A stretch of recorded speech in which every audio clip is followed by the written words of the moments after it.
무에서 유를 만들어내는 곳입니다. 광야는 하나님의 은혜만이 통하는 곳입니다.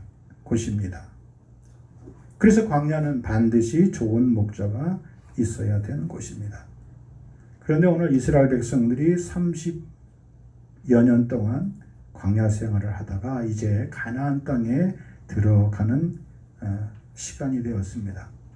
그래서 요단 동쪽을 향하여서 나아가고 있는데 뜻밖의 어려움에 처하게 됩니다. 그것도 믿고 있었던 에돔 족속들이 지나가지 못하도록 길을 막고 방해합니다. 여러분, 에돔은 누굽니까? 이스라엘 야곱의 형 에서의 자손들입니다. 근데 이들이 길을 막고 가나안 땅에 들어가지 못하도록 방해하는 겁니다. 자, 이스라엘 백성 입장에서는 당연히 돕고 도와주고 허락해 줄 줄 알았는데 그들은 완강합니다. 민수기 20장 20절 이하에 보니까 이렇게 기록되어 있습니다. 그는 이르되 너는 지나가지 못하리라 하고 에돔 왕이 많은 백성을 거느리고 나와서 강한 손으로 막으니 에돔 왕이 이같이 이스라엘이 그의 영토로 지나감을 용납하지 아니하므로 이스라엘이 그들에게서 돌이켰다 그랬습니다. 광야 생활 가운데 그들이 마음이 상했다 그랬어요. 그래서 오늘 본문의 백성들의 마음이 상했다 그랬습니다. 그럼 마음이 상하는 순간, 제가 지난 시간에도 말씀드렸지만 하나님이 우리 인생에서 잠깐 사라지는 순간 나타나는 현상이 무엇입니까? 사람을 원망하고 세상을 원망하고 환경을 원망하고 그리고 주변에 있는 지인들을 향하여 사람들이 원망하게 돼요. 그리고 낙심하게 됩니다. 그리고 불평하게 됩니다. 오늘 우리가 읽은 본문의 내용 가운데 불평의 내용을 요약해 보면 무엇입니까? 여기서 죽게 되는가? 여기서 우리의 걸음이 끝나는가? 여기서 우리의 인생이 끝나는가? 라고 하는 그런 절망입니다. 이곳은 먹을 것도 없고 물도 없는 곳이다 말합니다. 그리고 결정적으로 그들이 마음에 없는 이야기를 하고 있어요. 우리 마음이 이 하찮은 음식을 싫어하노라 그랬어요. 하찮은 음식이 뭐예요? 광야에서 그들이 죽도록 먹었던 거예요. 죽도록 먹었던 것은 무엇입니까? 그들이 살려고 먹었던 음식이에요. 더 이상 이런 생활을 계속하는데 의미가 없다는 겁니다. 사람을 절망에, 사람을 죽음에 이르게 하는 가장 무서운 병이 무엇입니까? 마음이 상해지는 거예요. 그 순간에는 아무것도 보이지 않습니다. 기억하시기 바랍니다. 혹 여러분의 인생 길 가운데 여러분이 철석같이 믿었던 사람들이 여러분을 배신하고 여러분이 철석같이 믿었던 사람이 여러분의 인생에 발등이 찍히는 일이 일어나거든 꼭 기억하시기 바랍니다. 여러분의 마음이 완전히 상할 듯 말 듯 마음이 문드러지기 시작할 때 기억하시기 바랍니다. 하나님도 이 상황을, 하나님도 이 형편을 보고 계시지 않는가? 그 하나님을 잃어버리지 않게 되기를 축원합니다. 그것이 우리가 이 광야길에서 끝까지 살아남는 유일한 길입니다. 광야는 영원히 머물 것이 아니에요. 광야는 어쨌든 살아남아서 지나가야 할 곳입니다. 우리가 가야 할 가나안이 있고 우리가 가야 할 정착해야 될 천국이 있기 때문에 믿음의 순례자들, 믿음의 기독교들은 이 길 가운데서 어떠한 어려움이 있더라도 길을 멈추거나 돌아서거나 포기하거나 절망하거나 그리고 여기서 생을 마감할 수 없는 겁니다. 광야는 우리 마음대로 할 수 없는 곳입니다. 주님의 은혜가 통하는 곳이라고 말씀했어요. 그럼에도 우리는 내 마음대로 되어지지 않는 세상, 내 마음대로 내 뜻대로 계획대로 펼쳐지지 못하는 인생길에서 우리는 거듭거듭 마음이 상합니다. 이 광야신앙 광야길에서 우리가 결코 잊지 말아야 될 우리의 믿음의 자세는 무엇이겠습니까? 첫째로 하나님의 은혜의 자리를 끝까지 지켜내는 것입니다. 시편 107편 8절에 보면 여호와의 인자하심과 인생에게 행하신 기적으로 말미암아 그를 찬송할지라 그랬습니다. 광야길의 내용을 아주 가장 암축해 놓은 그런 표현이죠. 하나님의 인자하심과 그들의 인생에 행하신 때마다 일마다 베풀어 주신 기적으로 인하여 하나님을 찬송할지라 말씀하고 있어요. 그래야 우리의 마음이 상하지 않는 거예요. 여러분의 마음이 상하지 않게 되는 것입니다. 잠언 4장 23절 말씀, 모든 지킬 만한 것 중에 더욱 내 마음을 지키라. 생명의 근원이 이에서 남이니라 그랬습니다. 여러분, 우리가 보통 하나님의 은혜는 계속 하나님께서 위에서 내려주시는 것으로만 생각하기 쉬워요. 그런데 하나님의 은혜도 우리 각자에게 마를 날이 있습니다. 우린 그때를 준비하기 위해 하나님의 늘 우리에게 내려주신 은혜를 간직하고 지켜낼 수 있어야만 해요. 오늘 본문에 이스라엘 백성들이 마음이 상했던 이유가 무엇입니까? 내가 하고 싶은 일이 막혔을 때예요. 가고 싶은 길이 막혔을 때예요. 내 마음대로, 내 뜻대로, 내 생각대로 일이 풀리지 못하면 마음이 상하게 된 겁니다. 그래서 하나님을 원망하고 그리고 하나님의 사람 모세를 원망했습니다. 하나님의 기적이 잠깐 멈추면, 하나님의 기적이 일시 마르면, 하나님의 은혜가 잠시 사라지면 우리는 우리의 마음속에 원망이 들끓습니다. 그리고 그 원망이 나 혼자 머무는 것이 아니라 주변 사람들에게 그것이 퍼져나가게 돼요. 주변 사람들의 환경과 주변 사람들의 여론을 그렇게 자꾸 조성하게 됩니다. 오늘 본문 5절에 보니까 어찌하여 우리를 애굽에서 인도해내어 이 광야에서 죽게 하는가 그랬습니다. 하나님의 길을, 하나님의 섭리를 전면 부정하는 발언을 거침없이 쏟아냈습니다. 그리고 자신들의 양심을 속였죠. 우리 마음이 이 하찮은 음식을 싫어한다 그랬습니다. 삶의 위기가 닥쳤을 때, 삶의 어려움이 닥쳤을 때 바로 그때가 하나님께 나아갈 수 있는 기름을 잊지 마시기 바랍니다. 겸손히 주님 앞에 나아가실 수 있길 바랍니다. 그러면 광야의 길은 반드시 하나님의 은혜와 축복이 흘러 넘치게 될 줄 믿습니다. 광야는 결코 저주가 아닙니다.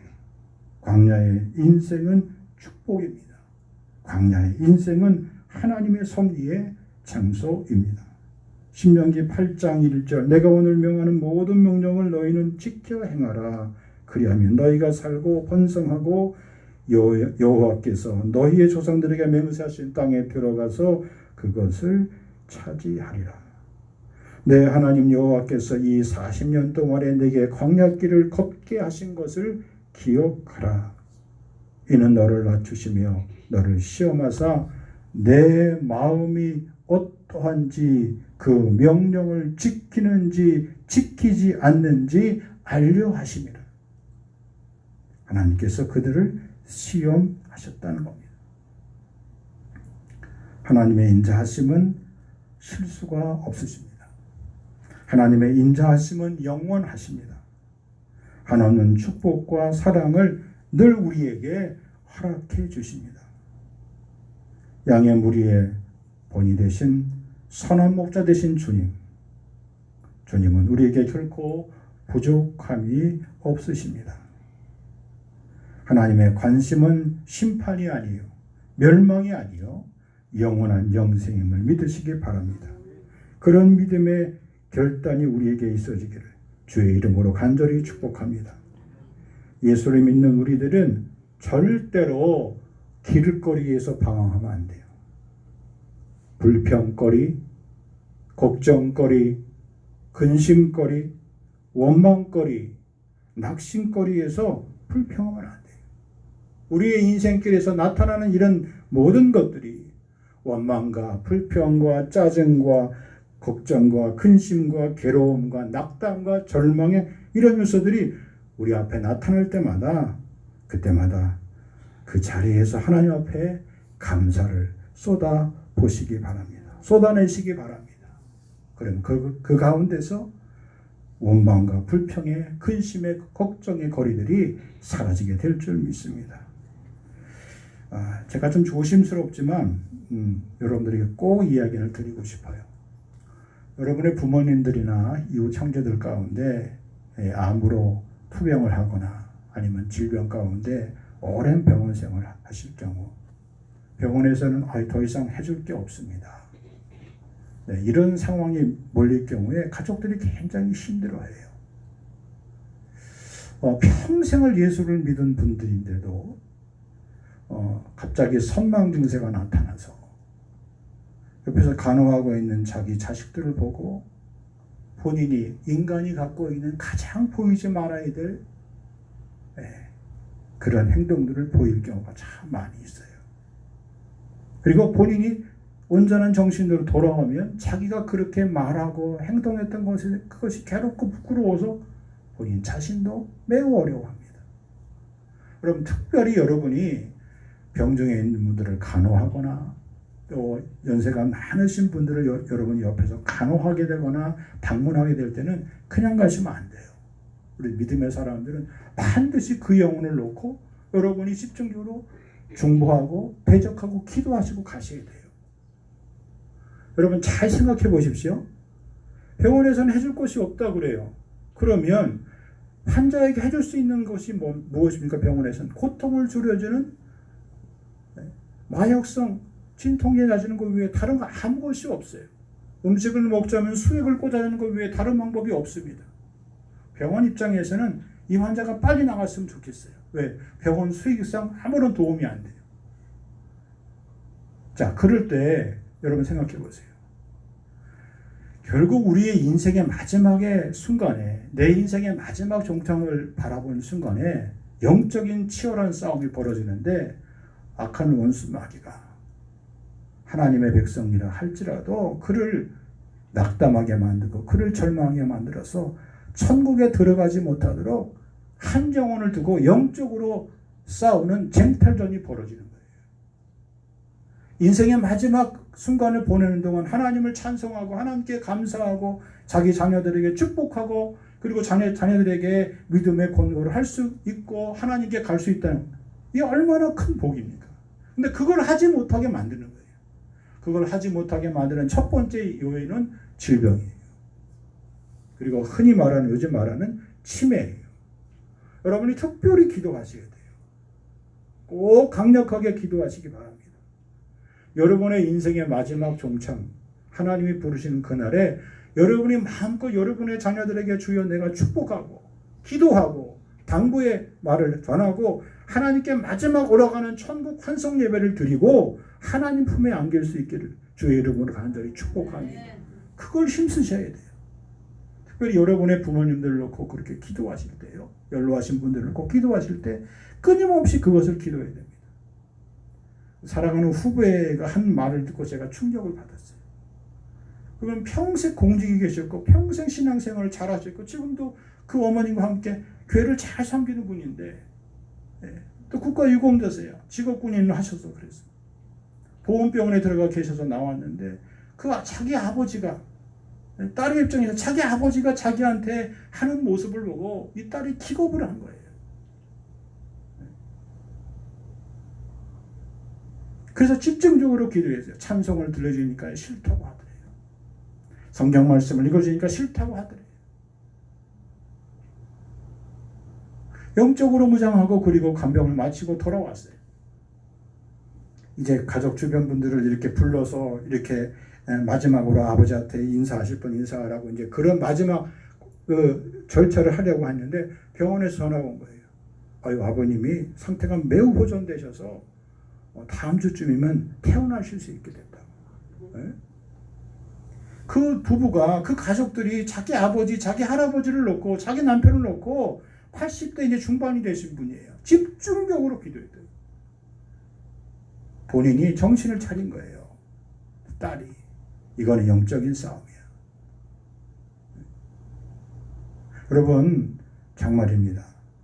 우리가 이 악하고 폐역한 세상에서, 악한 원수 마귀의 세력에서, 손길에서 벗어날 수 있는 길이 무엇입니까? 하나님의 거룩의 자리, 은혜의 자리를 지켜내는 길입니다. 여러분 자녀를 위해서도 그냥 마음속에 여러분 스스로가 기도를 멈추지 마시기 바랍니다. 끊임없이 여러분 식구들을 위해서, 자손들을 위해서, 자녀들을 위해서 기도를 멈추는 일이 있어서는 안 되는 거예요.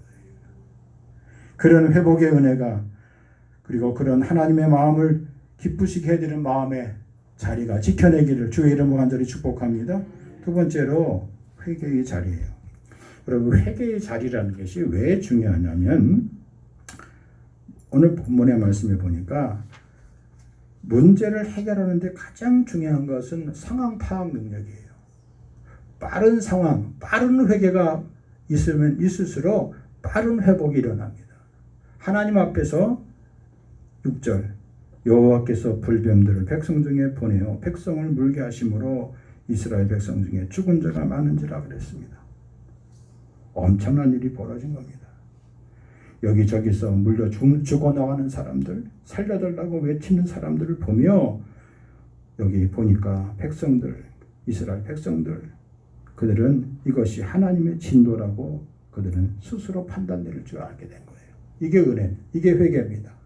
가던 길, 행하던 일들, 지난날의 자신의 삶을 딱 멈추고 돌아서는 거예요. 바뀌는 거예요. 그래서 이 부분에 있어서는 사실 시간적으로 보면은 우리가 먼저 회개한 것 같지만 상황적으로 보면은 하나님이 마음을 돌이키신 거예요. 그래서 회개는 하나님이 먼저 하신 거예요. 왜요? 우리에 대한 당신의 기대를 하나님이 빨리 접으신 거라고요. 하나님이 먼저 자신이 회개하신 거라고요. 그리고 그것을 우리에게 깨닫게 해주셨어요. 그래서 우리가 그 순종하고 회개하게 된 겁니다. 하나님 살려달라고. 백성이 모세에게 청합니다. 우리가 여호와와 당신을 향하여 온모함으로 범죄하였습니다. 여러분, 이 부분이 매우 쉽게 나타나는 부분인 것 같이 보여도 오늘날 우리가 다 이 부분에서 많이 실패하고 넘어집니다. 문제가 보이는데 그 문제 앞에서 자기 마음 때문에, 자기 자존심 때문에 이거를 인정하지 않아요.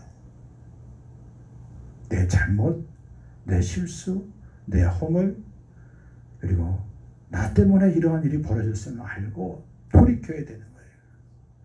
요나가 하나님의 명령을 거부하고 니느웨로 가서 복음을 증거하는 말을 거부하고 다시스로 갔죠. 자기 생각해 보니까 부당해서.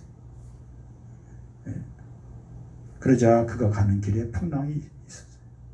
배 밑창에 가서 잠을 자고 있었는데 배에서 난리가 났습니다. 그 배 상인들의 관리에 따라서 제비를 뽑았는데 맨 밑에 배창에서 자고 있는 이 요나가 걸린 거예요. 요나가 그때 깨닫습니다. 나 때문에, 나 한 사람의 불순종 때문에 이 배에 타고 있는 모든 사람이 죽게 된 거예요. 그래서 요나가 그 자리에서 결단하고 그 자신의 뽑힘에 대해서 순종하고 자신을 바다에 던지라고 말합니다. 내가 던져져야 이 사람들이 살 수 있는 거예요.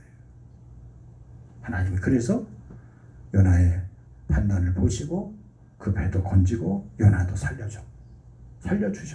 그래서 다시 니느웨로 가서 복음을 증거하게 하셨죠.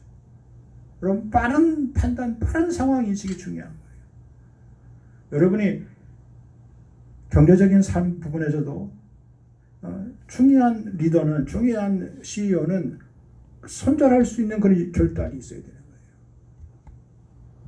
거예요. 이 상황에서 이거 주님이 원하시지 않고 주님이 바라시지 않는 길이라면 과감하게, 그리고 포기할 때 하나님 회복의 은혜를 주시고 더 많은 것으로 부어주시는 역사가 있게 되는 것이죠. 우리가 이런 상황에서 하나님 앞에서 빠르게 대처하고 빠르게 행동하는 것이 얼마나 중요한 일인지 모릅니다. 모세는 자기 마음을 죽이고 꺾고 백성의 청을 받고 백성의 회개를 듣고 하나님 앞에 나아가 기도합니다. 그리고 하나님의 응답과 하나님의 방법을 구합니다. 신속한 회개는 신속한 회복의 응답을 받게 됩니다. 8절 여호와께서 모세에게 답을 주십니다.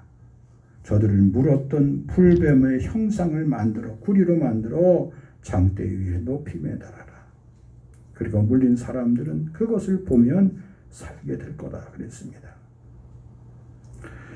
여기 이 말씀을 통하여서 순종하자, 그대로 시행하자 삶이 그들이 살아나는 역사가 일어납니다. 여러분, 하나님 말씀에 순종하면 살아납니다. 하나님 말씀에 순종하면 문제가 풀립니다. 하나님의 말씀에 순종하면 죽음의 권세가 물러갑니다. 하나님 말씀에 순종하면 재앙이 물러갑니다. 하나님 말씀에 순종하면 고통이 사라집니다. 빠른 순종이 그들을 죽음의 자리에서 건져내게 되었습니다. 9절 모세가 노뱀을 만들어 장대 위에 다니 뱀에게 물린 자가 노뱀을 쳐다본 즉 모두 살더라 그랬습니다.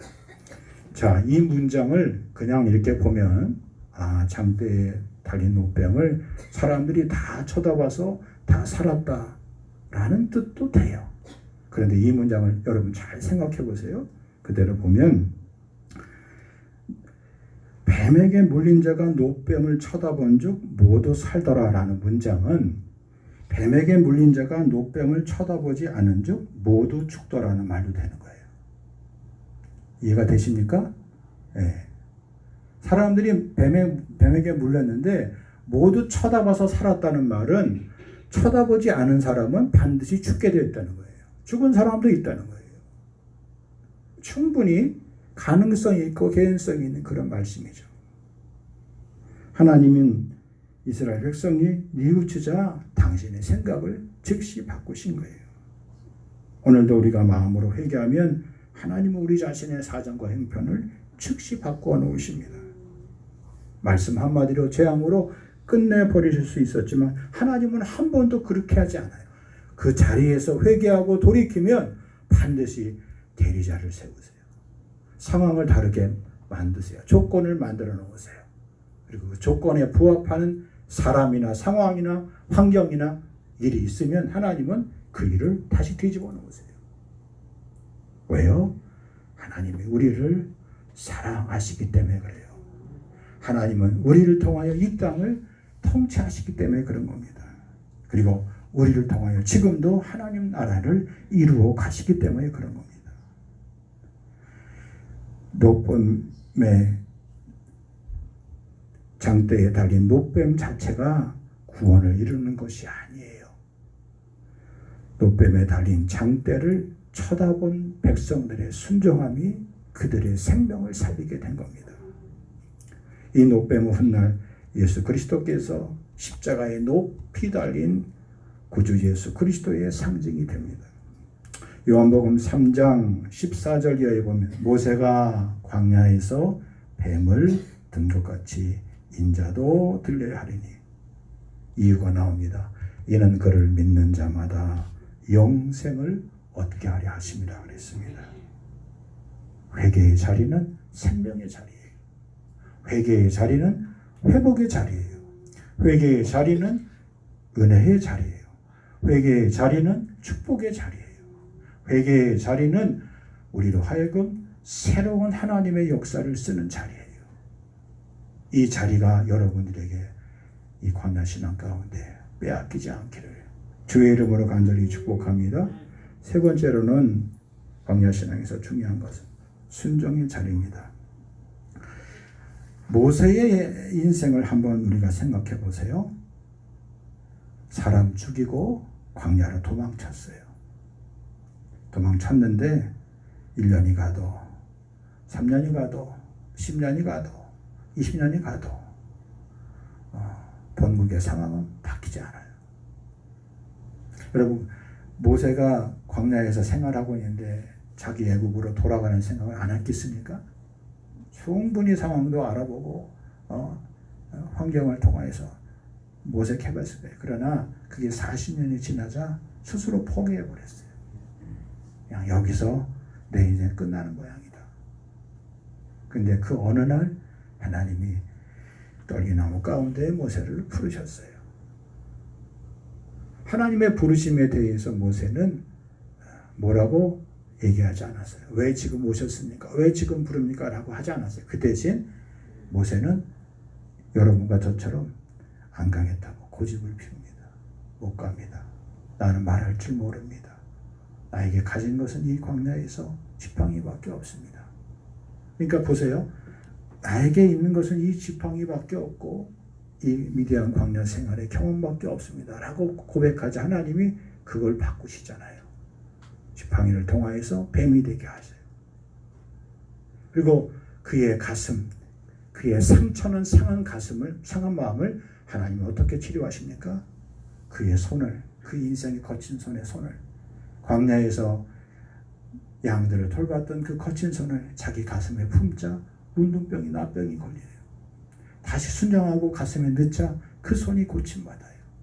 그것은 손이 그랬다는 것이 아니라 모세의 상처난 가슴을 하나님께서 고쳐주셨다는 거예요. 그리고 가라고 그래요. 또 마지막에 나는 말할 줄 모릅니다. 그 거짓말이에요. 모세가 왜 말할 줄 몰라요? 애굽에 있을 때 왕자로서 다 교육을 받은 사람이에요. 그가 공부를 적게 한 사람입니까?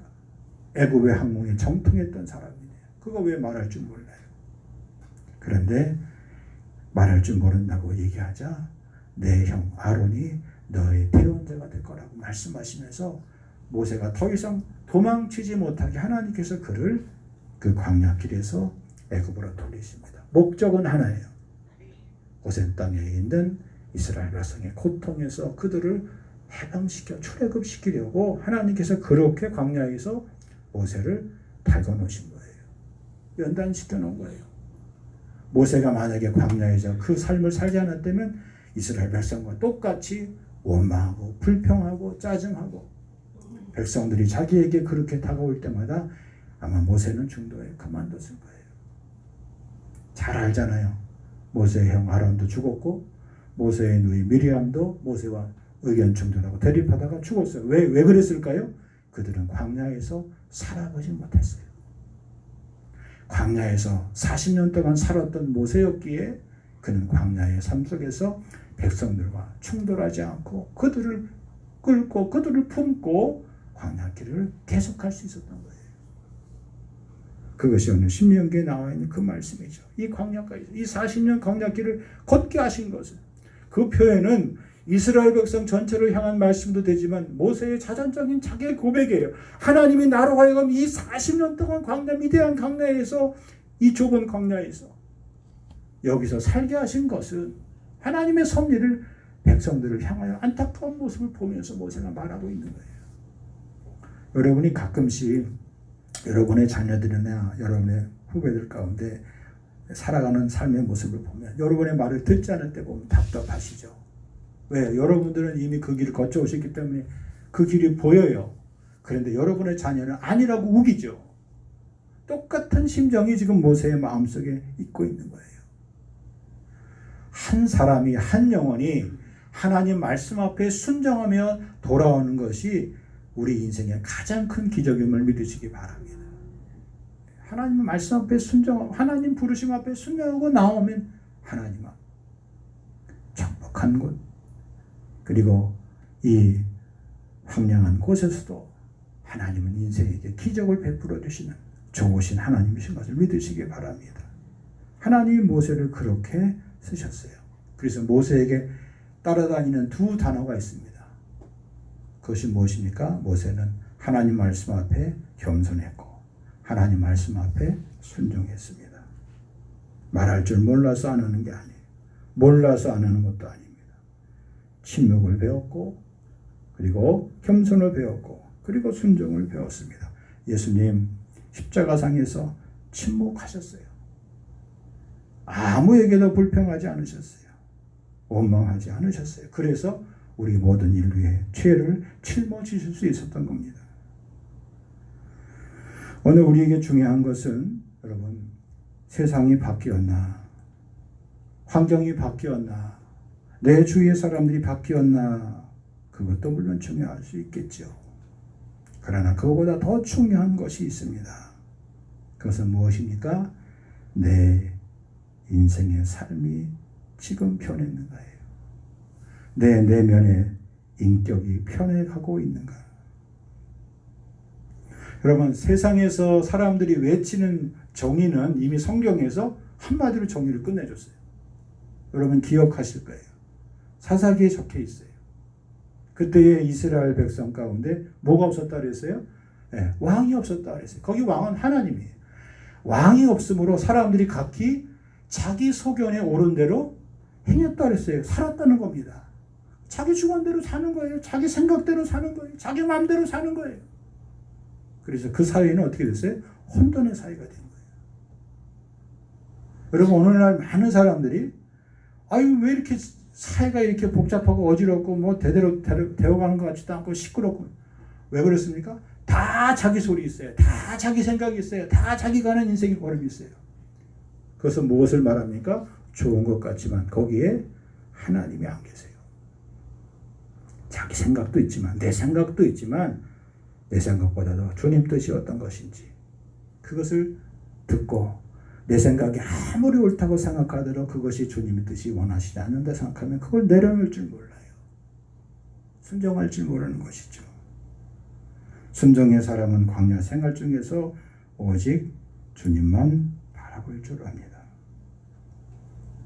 여러분, 오늘 이 아침에 여러분 자신 스스로에게 이 질문을 꼭 던지시기 바랍니다. 여러분이 많은 관심사가 있어요. 많은 생각이 있어요.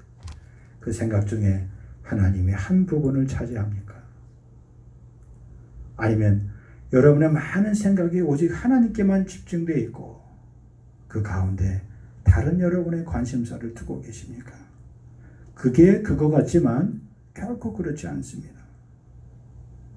광야길에서 하나님만 바라볼 수 있는 사람은 끝까지 광야를 통과해서 가나안에 들어갔습니다. 그런데 광야길에서 하나님보다 자기의 생각을 앞세운 사람들은 그냥 그 광야가 그들의 삶의 무덤이 되고 말았습니다. 그것이 성경이 우리에게 전해주는 가장 중요한 메시지입니다. 내 방법, 내 의지, 내 상식, 내 경험대로 사는 사람은 세상 사람들입니다. 그러나 하나님의 음식, 하늘의 만나를 먹고 사는 사람들은 하나님의 방식대로 사는 사람들입니다. 신명기 8장 3절, 내 조상들도 알지 못하던 만나를 내게 먹이신 것은 사람이 떡으로만 사는 것이 아니요 여호와의 입에서 나오는 모든 말씀으로 사는 줄을 내가 알게 하려 하심이니라. 아멘. 지난 토요일 날 우리 교회도 한번 다녀가셨던 장로님이시죠. 저 원주에 계신 장로님이신데 정년 퇴임하시고 오랫동안 이렇게 선교를 많이 하신 분인데 지난 몽골에 갔던 그런 사진하고 동영상을 저한테 막 수십 장 이렇게 보내셨어요. 이제 뭔 얘기를 다 하다가 이제 마지막으로 얘기해서 제가 그랬어요. 아니 장로님 그 선교를 좀 이렇게 그렇게 많이 하시면 어떻게 사세요? 내가 그랬어요. 초등학교 교장으로 작년 퇴임하시고 또 사모님도 같이 부부교사니까 아마 여러분 아시는 분은 아실 거예요. 은퇴 후에 뭐 골프도 치시고 그냥 1년에 한 두세 번씩 해외여행도 다니시고 다 그러신대요. 그 부류에 모인 분들이요. 그렇죠? 그게 뭐 나쁘고 좋다 그런 차원이 아니라 이분은 평생을 그렇게 하셨기 때문에 그 부인 고사님으로부터 굉장히 핍박을 많이 받았어요. 좋은 의미에서 핍박이요. 그러면 있으면 그 분교 같은 데 가서 교회가 없는 데 있으면 교회를 짓기도 하고 또 이렇게 가다가 목회자들이 있는 시골 교회 이렇게 보면 빨래터가 이렇게 해서 기저귀 같은 게 널려 있으면 조용히 차 뒤에 트렁크에다 분유 사 갖고 와서 분유 갖다 놓고 가시기도 하시고 평생 그렇게 사셨어요. 그런데 은퇴하고 난 다음에 그 일이 멈출 줄 알았는데 부인 권사님하고 크게 충돌이 일어나는 거예요. 나 이제 당신하고 못 살겠다고. 근데 이제 이분은 계속 마이웨이 그 길로 가신 거예요. 그래서 심지어 10에 1조 하시다가 10에 2조 하시다가 10에 3조 하시다가 10에 4조 하시다가 10에 5조 하시다가 이제 10에 6조를 하세요. 대충 연금 가운데 몇 프로가 나가는지 아시겠죠? 다 선교회. 근데 그 절반은 국내 선교고 절반은 지금 몽골에 있는 신학교. 거기 교회 2개 지으시고 이번에 가셔서 또 신학생들을 위해서 또 신학생에서 졸업하면 목회자를 파송해야 되잖아요. 교회 2곳을 얘기하셨고 그 다음에 그곳에 매달 보내시는 거예요. 생활비, 목회자 생활비를. 그리고 가서 또 일을 저지르고 오셨대요. 러시아 국정지역에 있는 지역에 교회를 게르식으로, 그건 얼마 들지 않으니까 또 그걸 또 하나 하시겠다고 하시고 오신 거예요. 그러면서 이제 웃으시면서 그래요. 내가 하도 이러니까 우리 아들이 영월에서 의사 병원 개업 일을 하는데 이제 어머님과의 그 부부 사이의 관계가 더 이상 나빠질 것 같으니까 우리 아들이 보다 못하니까 목사님 선교비 하라고 매달 100만 원씩 보내줘요. 그래서 거기 몽골 선교도 하게 된 겁니다. 근데 맨 마지막 말이 제가 망치로 머리를 한 대 맞은 것 같아요. 목사님, 제가 70이 됐는데 인생 이렇게 살면서 뭐가 하나님 앞에서 복된 것이겠어요? 나는 이렇게 하는데 즐거워요. 너무너무 감사해요. 뭐 할 수 있겠어요, 제가? 그래서 제가 그랬습니다. 장로님 건강하시고 또 그 사역 가운데 도움이 있기를 원합니다. 또 선한 능력을 나타나기 원합니다. 그렇게 하고 났는데 이분이 참 어떻게 보면 지나치다 싶을 정도지만 그렇게 살면서 근데 기쁘다는 거예요. 부인 권사님은 이제 거의 포기하실 정도가 된 거죠. 그냥 말려도 안 되니까. 그러니까 보다 못한 아들이 보탠 거예요, 성경이. 그 마지막 말이 목사님 뭐가 행복이에요? 뭐가 즐거워요? 인생의 삶 가운데 하나님이 나에게 이렇게 주신 건데 나를 통해서 그렇게 흐르게 하시는데 얼마나 감사하니까. 거기 갔다 오면은 막 이 몸에서 자기 마음에서 에너지가 막 샘물처럼 솟아온다는 거예요. 누가 교단에서 하는 것도 아니고 교회에서 하는 것도 아니고 본인이 그렇게 하신 거예요. 여러분, 이 광야와 같은 인생길을 살아가면서 우리에게 가장 소중하고 기쁜 일이 무엇이겠습니까? 주님이 오늘도 내게 주신 은혜의 자리, 또 주님이 우리에게 뜻한 바가 이루어지지 않을 때마다 돌이킬 수 있는 회개의 자리, 그리고 주님이 나를 부르셨을 때 믿음으로 순종할 수 있는 이 복된 순종의 자리, 이 자리가 바로 예배의 자리요, 우리의 생명의 자리인 줄 믿으시기 바랍니다. 한 주간도 8월 한 달도 믿음으로 승리하기를 원합니다. 동성으로 기도합니다. 하나님 감사합니다. 광야길 가운데 성도들 8월 한 달도 주의 은혜의 자리 지키게 하시고 주님 즉시 돌이킬 수 있는 주님 회개의 자리 지켜내게 하시고 주님 하나님의 사람 모세처럼 순종의 자리 설 수 있도록 도와주옵소서. 주님 내가 바뀌고 내가 변화되고 주님 내가 하나님의 사람으로 새로워짐으로 우리의 가정과 우리의 자녀들과 우리의 이웃들과 우리의 형제와 우리의 모든 성도들이 주님 정말 주님의 사람으로 그렇게 바뀌고 아름다운 세상으로 아름다운 공동체로 신앙의 공동체로 신앙의 가정으로 신앙의 기업으로 주님 그렇게 변화의 기쁨을 누리며 살 수 있도록 하나님 도와주옵소서. 인생이 떡으로만 사는 것이 아니오 하나님의 입에서 나오는 모든 말씀으로 사는 줄을 주님 온전히 체험할 수 있는 8월 한 달 되게 주님 성도들 축복해 주시옵소서. 그런 은혜가 생명 있는 은혜가 주님 살아나게 하여 주시옵소서. 내 방법, 내 의지, 내 상식, 내 경험, 내 뜻대로 사는 인생이 아니오라. 하나님의 양식, 하나님의 만나를 먹고 사는 하나님의 사람으로 승리하는 하나님의 사람으로 누린 축복을 주님 경험하며 살 수 있도록 주여 축복해 주시옵소서. 아버지 주님의 십자가 그날에 얻으셨사오니 한 주간 더 세상에 나가서 승리하며 살 수 있도록 주님 도우시고 인도하여 주시옵소서. 영생의 기쁨, 구원의 기쁨, 생명의 기쁨 누리며 살게 하여 주옵소서.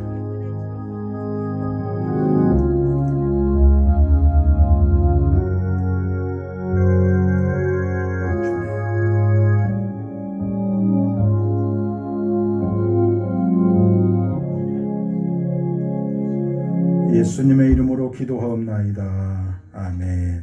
우리를 눈동자와 같이 지키시고 주의 날개 그날에 감춰 주시니 감사하며, 지금 이 시간도 귀한 주의 성도들 예배하며 10일과 감사와 선교와 예배당 건축 헌금과 서원 예물로 주일 예물로 드립니다. 하나님 아버지, 주님이 사랑하는 성도들의 가정과 직장과 사업장과 일터와 생애와 자손들 위해 복의 복을 내려주셔서 8월 한 달도 하나님 쌓을 것이 없도록 부어주시고, 저들의 필요한 모든 것 주님의 영광스러운 자리에 마음껏 손을 펼칠 수 있도록 축복의 손으로, 능력의 손으로, 권능의 손으로 주여 사로잡아 주시고 사용하여 주시옵시고 축복하여 주시옵소서. 이제는 부활 생명 되신 주 예수 그리스도의 은혜와 아버지 하나님의 크고 넓으신 사랑하심과 성령의 위로와 교통케 하심이 오늘도 주님 앞에 예배하며 주의 크신 사랑 은혜 안에 살기로 마음 굳게 다짐하며 세상을 향해 나아가는 심령 위에, 생애 위에, 인생 위에, 세우신 교회 위에 영원토록 길이 함께하여 주시옵기만을 간절히 축원하옵나이다. 아멘.